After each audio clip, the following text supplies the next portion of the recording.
Yunarto Wijaya beber survei Pilpres 2024, Ridwan Kamil kalah di kandang lawan Prabowo.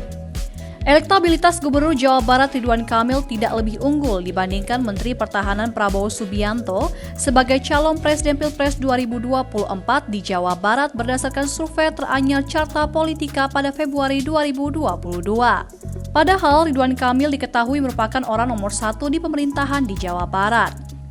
Dalam survei itu, Carta Politika melontarkan pertanyaan, jika pemilih presiden diadakan sekarang, siapa yang akan saudara pilih sebagai presiden antara nama-nama berikut ini?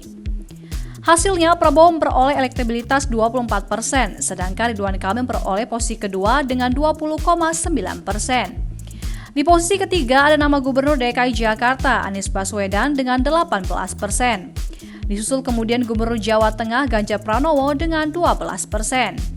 Tingginya elektabilitas Prabowo sejalan dengan unggulnya Partai Gerindra, partai besutannya di Jawa Barat.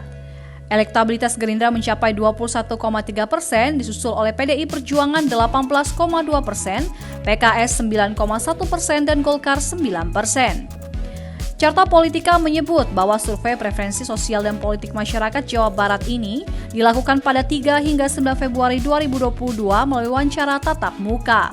Survei ini menggunakan metode multistage random sampling dengan jumlah sampel di Jawa Barat sebanyak 1.200 responden dengan margin of error sekitar 2,83%. Sementara nama Gubernur Jawa Timur, Khofifah Indar Parawansa cukup diminati warganya untuk maju sebagai calon presiden 2024 berdasarkan survei Carta Politika pada Februari 2022.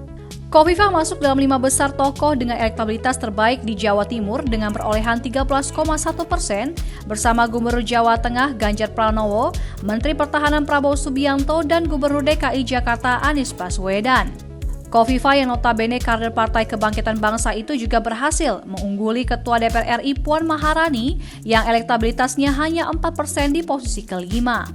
Nama besar Khofifah di Jawa Timur tak hanya tercermin dari elektabilitasnya untuk Pilpres 2024. Dalam survei yang sama, elektabilitas PKB secara nasional ada di peringkat 2 di Jawa Timur, yaitu sebesar 25%, bersaing dengan PDIP di posisi pertama 28,5%. Hanya Menteri Sosial Tri Risma Maharani yang elektabilitasnya sebagai calon Gubernur Jawa Timur mampu menyaingi Khofifah, yaitu 14,9%. Nama-nama lain seperti Emil Dardak dan Saifullah Yusuf alias Gus Ipul bahkan elektabilitasnya sebagai calon gubernur tak sampai 10%.